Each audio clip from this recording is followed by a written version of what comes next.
का सब्जेक्ट होगा आपका वृत्त। तो चलिए चलते हैं वृत्त पर, हम बेसिक चीज़ें जानते हैं। तो आप लोग ध्यान से देखिए, यहाँ पर कुछ वृत्त बनाए गए हैं और उनके बेसिक चीज़ों को लिखा गया है, उनको आपको समझाना है।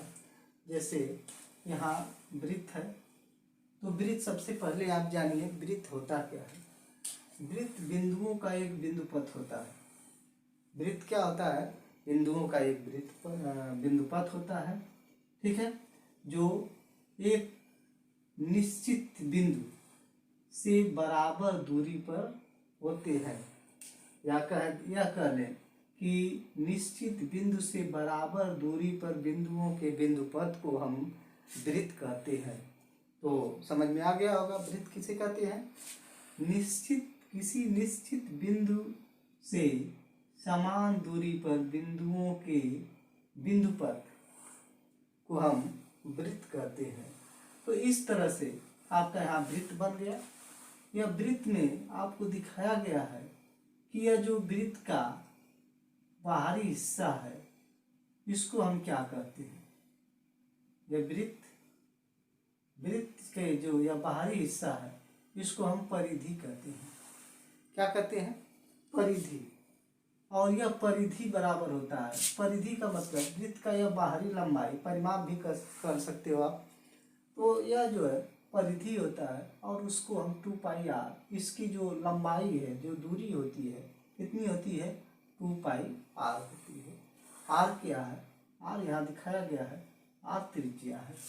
त्रिज्या किसे कहते हैं? देखिए, यह जो निश्चित पॉइंट है, इसको केंद्र कहते हैं। यह निश्चित पॉइंट जिसके चारों तरफ समान दूरी पर यह बिंदुओं का बिंदुपथ है, उसको जो है हम केंद्र कहते हैं। और इस केंद्र से परिधि के बीच की जो दूरी होती है, डिस्टेंस बिटवीन परिधि और केंद्र, इसको हम त्रिज्या कहते हैं। और इसको हम किससे डिनोट करते हैं? r से। तो यह हो गया है आपका त्रिज्या। तो देखिए, वृत्त में 3 ही चीज़ें महत्वपूर्ण होती है। इन्हीं 3 चीज़ों से वृत्त का निर्माण होता है। यह एक बाहरी हिस्सा जिसे हम परिधि कहते हैं, और यह जो दूरी होती है, जो समान दूरी होती है निश्चित बिंदु से, जिसकी इसी दूरी से हम इस बिंदुओं के बिंदुपथ को दर्शाते हैं, उसको त्रिज्या कहते हैं। और यह जो निश्चित बिंदु होता है, उसे हम केंद्र कहते हैं। फिक्स पॉइंट को हम क्या कहते हैं? केंद्र कहते हैं। तो चलो बेटा, आप इतना जान गए होंगे। अब इसको हम आगे बढ़ाते हैं। देखिए, यह जो वृत्त है, इसमें यहाँ आप देख रहे हो कि यह जो मध्य में रेखा खींची गई है, यह डबल r यानी डबल त्रिज्या का जोड़ है।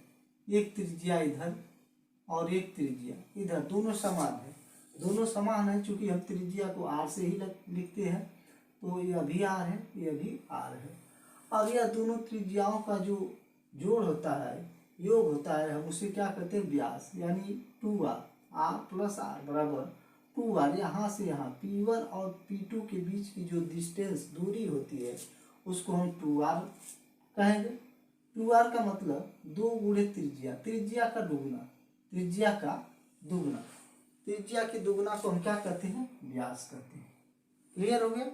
तो यह जो त्रिज्या का दुगुना होता है, यह व्यास होता है। और एक चीज और समझिए कि यह जो व्यास होता है, व्यास को सबसे बड़ी जीवा कहते हैं। व्यास को क्या कहते हैं? व्यास, किसी भी वृत्त का जो व्यास होता है, उस वृत्त का सबसे बड़ी जीवा कहलाती है। क्लियर हो गया? यह जो है सिंपल सी बात है कि यह जो व्यास है, आपको 2 पॉइंट पर काट रहा है। और एक चीज आप और देखेंगे कि जीवा किसे कहते हैं। जीवा तो हम बता दिए कि व्यास को सबसे बड़ी जीवा कहते हैं, कि जीवा होता क्या है। देखिए, किसी वृत्त को कोई सीधी रेखा, किसी वृत्त को अगर कोई सीधी रेखा 2 पॉइंट पर काटती है, 2 बिंदुओं पर काटती है, तो उस रेखा को, उस लाइन को हम क्या कहते हैं? जीवा कहते हैं। देखिए, जैसे यहाँ व्यास जो है, इस वृत्त को P1 और P2 दो पॉइंट पर काट रही है, इसलिए इसको हम जीवा कहेंगे। और चूंकि यह जीवा, यह व्यास सबसे बड़ी लाइन है, किसी भी वृत्त को दो पॉइंट पर काटने, सीधी कोई भी सीधी रेखा जो किसी वृत्त को दो पॉइंट पर काटती है वह जो है सबसे बड़ी क्या होती है, व्यास होती है, व्यास। तो व्यास सबसे बड़ी जीवा होती है। और जीवा हम अनेक खींच सकते हैं, देखिए यहाँ नीचे खींच दिए, यह भी जीवा हो गई। और आपको खींचना है तो यहाँ भी खींच सकते हैं, देखिए यह भी जीवा हो गई, यह भी क्या है, एक जीवा हो गई। तो इस तरह से यह सबसे बड़ी जीवा के नीचे जाएंगे तब भी जो जीवा है छोटी होती जाएगी, ऊपर भी जाएंगे तो छोटी हो जाएगी। तो यह बात क्लियर हो गई। तो चलिए आपको अगला स्टेप बताते हैं कि जो व्यास होता है, जो व्यास कहो या सबसे बड़ी जीवा कहो, या किसी वृत्त को दो भागों में बांटता है। वृत्त को कितने भागों में बांटता है बच्चों, दो। तो मेरे प्यारे बच्चों, यह दो भाग क्या कहलाएंगे, इस दो भाग को दो नाम हम दे सकते हैं। एक होता है, इन दो भागों को कह सकते हैं, क्या कहेंगे, वृत्तखंड। किसी भी वृत्त के दो टुकड़े कर दिए जाए, दो भाग अगर किसी जीवा के द्वारा किया जाए, किसी जीवा के द्वारा दो भाग किया जाए, तो उस भाग को अलग अलग नाम से हम जानते हैं, उसको कहते हैं वृत्तखंड। तो यह वृत्तखंड अगर व्यास यानी सबसे बड़ी जीवा, ध्यान से सुनिए आप, अगर यह व्यास यानी सबसे बड़ी जीवा अगर किसी वृत्त को दो भाग में बांटती है, तो उसके भाग को, उस वृत्तखंड को हम एक अलग नाम देते हैं, जिसे कहते हैं अर्धवृत्त। क्या कहते हैं, अर्धवृत्त। जैसे यहाँ पर दिखाया गया है, यह जो बड़ी जीवा कह लो या व्यास कह लो, यह दो भागों में, इस वृत्त को दो भागों में, एक इधर और एक इधर, दो भागों में बांटा है, और हर भाग को हम अर्धवृत्त कहेंगे। तो एक चीज और आपको देखना है कि अर्धवृत्त में देखिए, यह व्यास से इस अर्धवृत्त के परिधि पर जो कोण है, यह कोण 90 डिग्री का होता है। यह कहीं भी हो, कन्फर्म करिए, या नीचे लिखे या ऊपर कहीं भी, देखिए इधर भी कर सकते हो आप।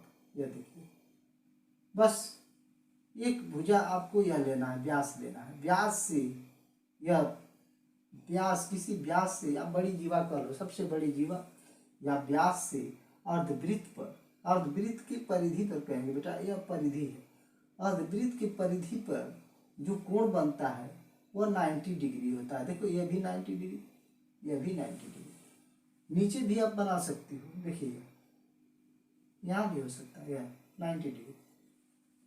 तो क्लियर हो गया, यानी अर्धवृत्त के परिधि पर जो भी कोण आप बनाएंगे व्यास से, वह 90 डिग्री का होगा, 90 डिग्री का होगा। तो यह क्लियर हो गया।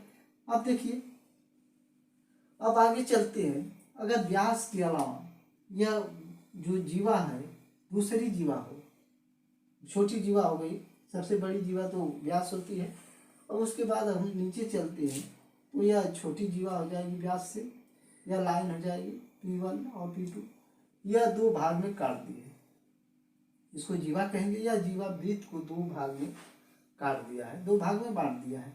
तो दोनों भाग को हम दो नाम देंगे। जो छोटा भाग है उसे लघु वृत्तखंड, क्या कहेंगे, लघु वृत्तखंड।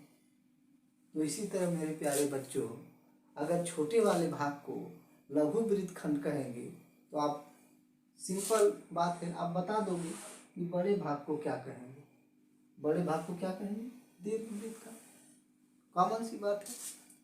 तो जो बड़ा भाग है वह दीर्घ वृत्तखंड, और जो छोटा भाग है वह लघु वृत्तखंड के नाम से जानते हैं। ठीक है, तो यहाँ तक क्लियर हो गया। अब चलते हैं, इसमें त्रिज्यखंड भी बनता है। चलिए यह त्रिज्यखंड के विषय में बताते हैं। त्रिज्यखंड क्या होता है, देखिए अगर किसी वृत्त को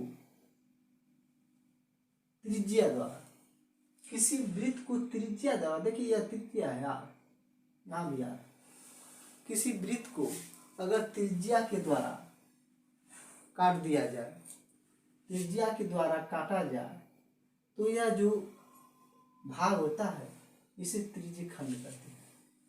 क्या कहते हैं? त्रिज्यखंड। तो यह त्रिज्यखंड का यह जो साइड होता है दो थे वह त्रिज्या होता है, और तीसरा जो इसका भाग होता है यह कहेंगे इसे क्या कहते हैं? इसका नाम है त्रिज्यखंड की लंबाई, जिसे हम चाप कहते हैं। क्या कहते हैं? चाप का नाम देते हैं, चाप। आर्क भी कहते हैं, आर्क कहते हैं इंग्लिश में। तो यह चाप है। तो यह त्रिज्या, दो त्रिज्या और एक चाप से मिलकर यह भाग बनता है, जिसे हम त्रिज्यखंड कहते हैं। तो यह त्रिज्याओं से वृत्त को काटा जाता है। यह क्लियर हो गया। अब हम दूसरा चीज बताते हैं इस पर कि देखो, जब त्रिज्या के भाग द्वारा या त्रिज्यखंड बनता है तो एक कोण बनेगा। देखिए यहाँ कोण, या भीतर क्या बनेगा? एक कोण। अगर भीतर भी कोण लेंगे तो बाहर भी कोण बनेगा। तो आपको यह मालूम होना चाहिए कि किसी पॉइंट पर, किसी बिंदु पर, या पॉइंट ले लो या एक पॉइंट ले लो, इस पॉइंट पर कितने डिग्री का कोण बनता है? 360 का। अगर नहीं भी आपको पता है पर मेरे प्यारे प्यारे बच्चों, तो आप जान लीजिए किसी पॉइंट पर जो है 360 डिग्री का कोण बनता है। या तो पहले ही आपको लोअर क्लासों में पढ़ाया जाता है। और एक सीधी रेखा पर, एक लाइन पर क्या बनता है? 180 डिग्री का एंगल, यानी लीनियर पेयर। तो पॉइंट पर 360 और रेखा पर, रेखा किसी रेखा के किसी पॉइंट पर 180 का कोण बनता है। तो चलिए यहाँ देखिए आप, यहाँ अगर 180, देखिए यह एक रेखा मान लेंगे, यहाँ से एक रेखा है, इस पर एक 180 का बना, इधर भी 180 का बन जाएगा, क्योंकि यह दोनों मिला के एक पॉइंट होता है जो 360 को दर्शाएगा। तो 360 में अगर यह सीधी लाइन है तो 180 इधर हो गया, 180 नीचे हो गया। अब यहाँ हम लेते हैं नीचे वाले भाग को, अगर थीटा कर दिया जाए, कोई छोटा भाग कर दिया जाए कोण का, तो ऊपर वाला भाग आपका क्या हो जाएगा? 360 माइनस थीटा, यानी नीचे वाला जो या त्रिज्यखंड का जो कोण है इसे केंद्र का कोण कहते हैं। इसे क्या कहते हैं? केंद्र का कोण। तो मेरे प्यारे बच्चों, अगर केंद्र का कोण थीटा कोई छोटा हो, 40-45 जो भी, उसके लिए हम थीटा मान लेते हैं, थीटा है, तो यह जो दूसरा कोण होगा वह 360 माइनस थीटा होगा। तो क्लियर हो गया होगा आपको। चलिए आगे चलते हैं। अब यह त्रिज्यखंड की लंबाई, यह त्रिज्यखंड, यह हो गया त्रिज्यखंड जिसे हम चाप कहते हैं, इसकी लंबाई क्या होती है? तो त्रिज्यखंड AB की लंबाई पाई आर थीटा अपान 180 डिग्री, जहाँ आप जान गए कि पाई आर क्या होता है? आर यह त्रिज्या होता है, थीटा क्या होता है? यह एंगल होता है, यह कोण, और 180 से हम डिवाइड कर देते हैं। तो यह किसी भी यह चाप या त्रिज्यखंड की लंबाई ये भी अगर लेना चाहें, ज्ञात करना है, तो इसके लिए आपको यह फार्मूला जो है याद करना पड़ेगा, पाई आर थीटा बटा 180 डिग्री। तो क्लियर हो गया। तो मेरे प्यारों बच्चों, किसी चीज का क्षेत्रफल भी होता है, क्षेत्रफल निश्चित होता है। तो इसका एक और आपको सूत्र याद करना पड़ेगा, इसका क्षेत्रफल, इस त्रिज्यखंड का क्षेत्रफल का फार्मूला क्या होता है? तो त्रिज्यखंड AOB का क्षेत्रफल ज्ञात करने के लिए आपको करना होगा pi r square theta upon 360 degree.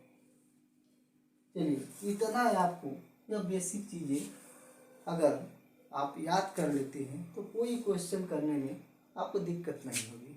अब यहाँ तक तो हो गया। अब आगे आपको बताते हैं कि इस वृत्त में जो होता है दो कोण होते हैं, एक केंद्र का कोण, अभी आपको बताया केंद्र का कोण, केंद्र के कोण के अलावा एक होता है परिधि का कोण। यह जो परिधि का कोण, देखिए जो अल्फा लिखे हैं यह परिधि का कोण है, और यह जो है इसे केंद्र का कोण कहते हैं। यहाँ पर डिनोट किया गया थीटा को केंद्र का कोण, यह केंद्र का कोण है तो यह परिधि का कोण हो गया। समझ आ गया। तो केंद्र का कोण बराबर क्या होता है, केंद्र के कोण और परिधि के कोण में संबंध क्या होता है, यानी केंद्र का कोण बराबर दो गुणे परिधि का कोण, यानी थीटा बराबर दो गुणे अल्फा, यानी थीटा यह जो केंद्र का कोण होता है परिधि के कोण का दुगुना होता है। क्या होता है बच्चों, दुगुना होता है। तो मेरे प्यारे बच्चों, इस तरह से यह जो बेसिक चीज़ें हैं आप अगर याद कर ले तो आपको वृत्त का जो भी क्वेश्चन होगा, जो भी, जैसे हम अगले वीडियो में आपको कुछ क्वेश्चन हल कराएंगे तो वह क्वेश्चन आपको हल करने में एकदम आसान हो जाएगा। हम यह कहते हैं कि इतना याद कर लो, अगर कोई क्वेश्चन फंस जाए तो हमें बताओ, क्योंकि यह जो है ये बहुत ही इम्पॉर्टेंट है, बहुत ही इम्पॉर्टेंट चीज़ें हैं। यह याद अगर रहेगा तो हम जो भी क्वेश्चन करेंगे थोड़ा सा अगर हिंट्स देंगे तो इसके आधार पर आप आसानी से जो क्वेश्चन है हल कर लोगे।